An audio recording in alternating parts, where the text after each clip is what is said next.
Congratulations to Volga Video. Volga Video has reached 17 million subscribers.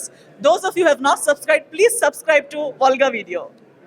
ఎందుకంటారు? అంటే ఈ బ్యానర్‌నే ఎందుకు ఇంత కాన్సంట్రేట్ చేసి అడుగుతున్నారు? వాళ్ళ మీద నమ్మకం లేదండి. బ్యానర్ మీద నమ్మకం వాళ్ళకి. ఓకే. వాళ్ళ మీద వాళ్ళకి కాకుండా వచ్చే బ్యానర్ మీద నమ్మకం బ్యానర్ మీద ఉందంటారా? నమ్మకం. బ్యానర్ అయితే మనల్ని నిలబెడతారు. ఓకే. అంటే మనకి కట్అవుట్ బ్యానర్ ఉండాలి. ఓకే.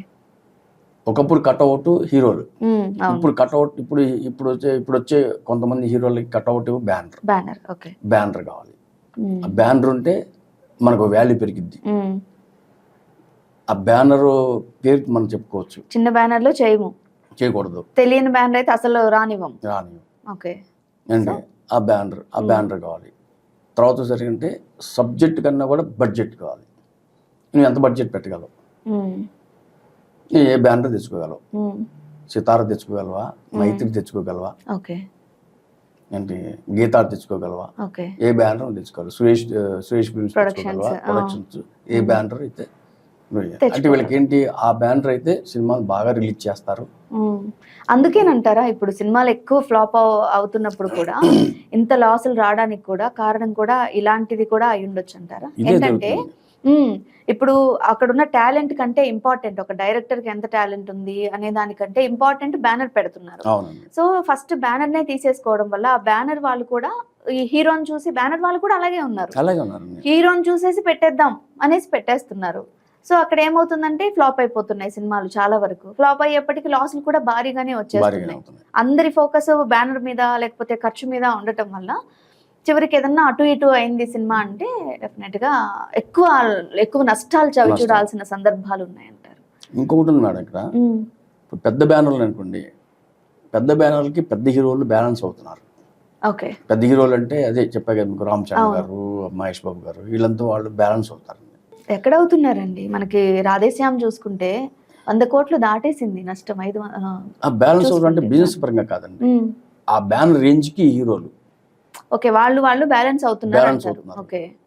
కింద వచ్చేసరికి కింద హీరోలు వచ్చేసరికి చిన్న హీరోల దగ్గరికి వచ్చేసరికి ఏమవుతుందంటే పెద్ద బ్యానర్ దగ్గరికి వచ్చేసరికి చిన్న హీరోల కింద ఏమవుతుందంటే చిన్న సినిమాలు అయిపోతుంది. మళ్ళీ అక్కడ గీత ఆర్ట్స్ ఒక చిన్న హీరోతో చేస్తే చిన్న సినిమా కింద లెక్కది.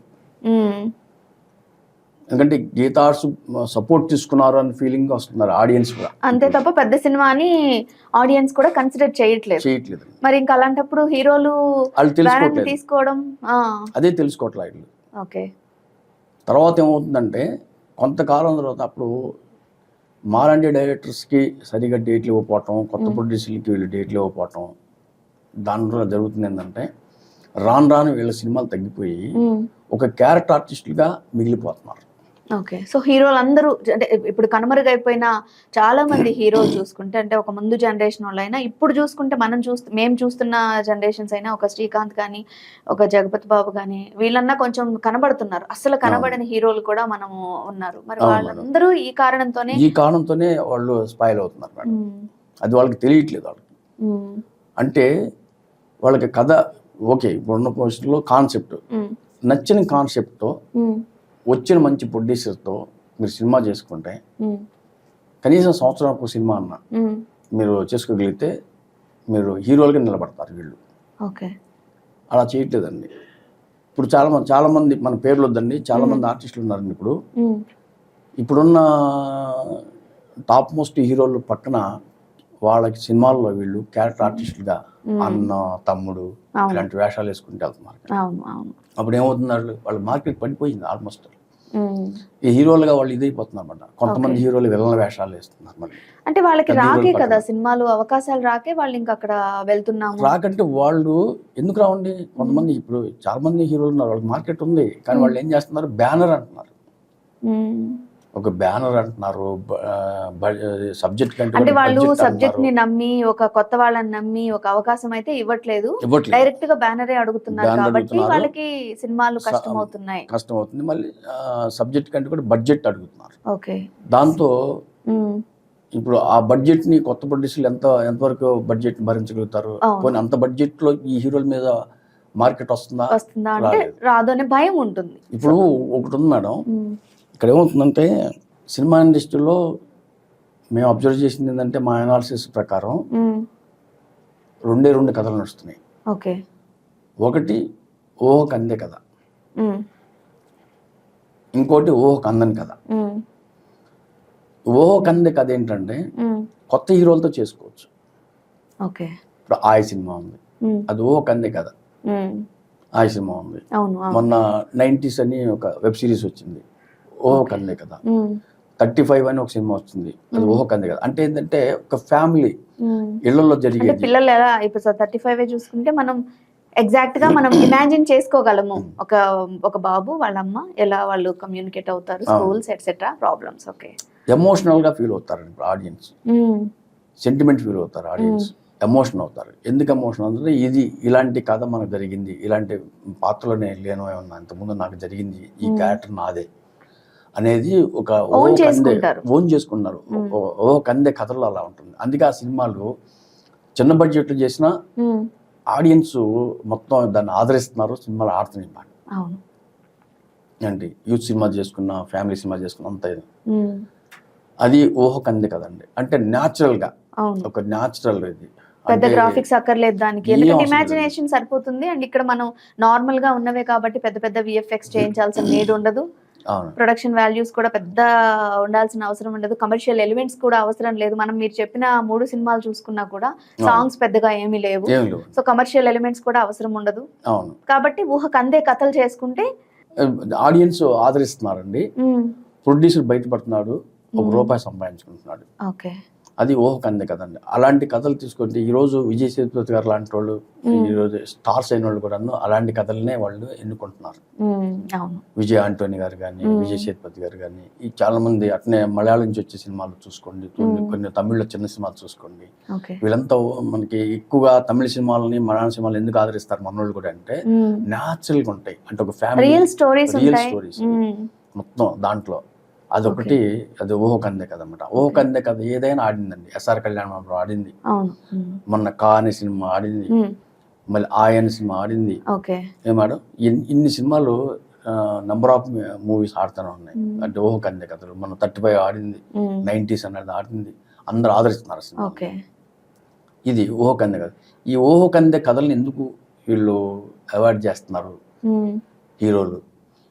ఇలాంటి ఓహో కందే కథలని ఒక మాదిరి అంటే ఏ గ్రేడ్ హీరోలు వేరండి. అవును, ఇంకా తప్పదు. కమర్షియల్ ఎలిమెంట్స్ ఉండాలి, సాంగ్స్ ఉండాలి, ఫైట్స్ ఉండాలి, విఎఫ్ఎక్స్ వర్క్స్ ఉండాలి, అన్ని ఉండాలి. కాబట్టి వాళ్ళకి తప్పదు.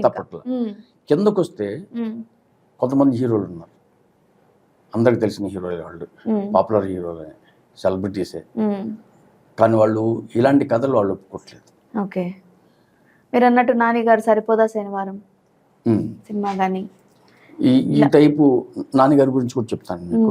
నాన్నగారు, రవితేజ్ గారి గురించి చెప్తాను. వాళ్ళని వీళ్ళతో పోల్చకూడదండి. నేను చెప్తాను నాన్నగారి గురించి, రవితేజ్ గారి గురించి. నేను రామ్ చరణ్ గారు, జూనియర్ ఎన్టీఆర్ గారు, ప్రభాస్ గారు, మహేష్ బాబు గారు, అల్లు అర్జున్ గారు తర్వాత కిందకు వచ్చి నేను చెప్తున్నాను. టైర్ 1 గురించి మీరు పక్కన పెట్టేశారు, నెక్స్ట్ చెప్తారు. ఎందుకంటే వాళ్ళ గురించి మాట్లాడే స్థాయి నాకు లేదు, ఆ పెద్ద హీరోల గురించి మాట్లాడే స్థాయి నాకు లేదు. కింద దాని తర్వాత వచ్చే హీరోలు ఉన్నారు. రవితేజ్ గారు, నాని గారు సపరేట్ అండి.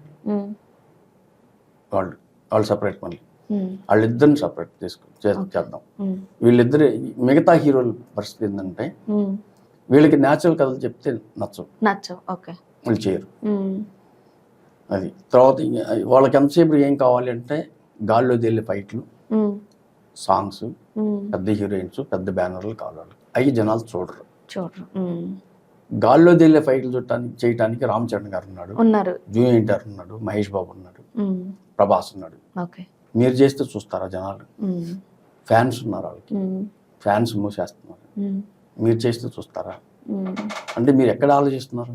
మీ ఆలోచన ఎలా ఉంది? మీ ఆలోచన తీరు ఎలా ఉంది? మీకు కంప్లీట్గా ఫుల్ కమర్షియల్ కావాలి, పెద్ద పెద్ద విలన్స్ కావాలి. మరి వాళ్ళకి పెద్ద బడ్జెట్ ఉండాలి.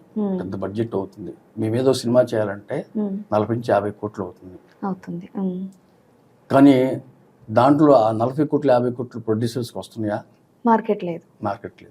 ఆ మార్కెట్ మీరు ఆలోచించారా? ఆలోచించారు.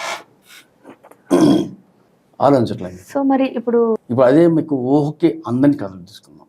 ఉమ్, బాహుబలి అవ్వచ్చు, బాహుబలి. RRR అవ్వచ్చు, ఓకే. కాంతారా అవ్వచ్చు. దానికి తగిన హీరోలు, తగిన ప్యాడింగ్, తగిన బ్యానర్స్, తగిన డైరెక్టర్స్, తగిన టెక్నీషియన్స్ చేస్తున్నారు. అది 1000 కోట్లు పెట్టి సినిమా చేసినప్పుడు వరల్డ్లో అది 2000 కోట్లు 3000 కోట్లు వెళ్ళిపోతున్నాయి. అవును. ఎందుకంటే స్పాన్ ఉంది వాళ్ళకి. డబ్బింగ్ మూవీస్ కానీ డబ్బింగ్ చేసుకుంటున్నారు, అన్ని లాంగ్వేజెస్ ఆదరిస్తున్నారు, ఓవర్సీస్ కానీ మార్కెట్ ఉంది. వాళ్ళకి స్పాన్ ఉంది, వెళ్ళిపోతారు ఆ సినిమాలు వెళ్ళిపోతాయి. సో రియలైజ్ అవ్వాలి ఫస్ట్ రిలీజ్ అవుతుంది. హీరోలు మాది ఇది, మనం ఇక్కడే ఉందాం. సో డీ గ్లామర్ రోల్స్ అయినా ఏదైనా రియలిస్టిక్ గా ఉండేవి చేద్దాం.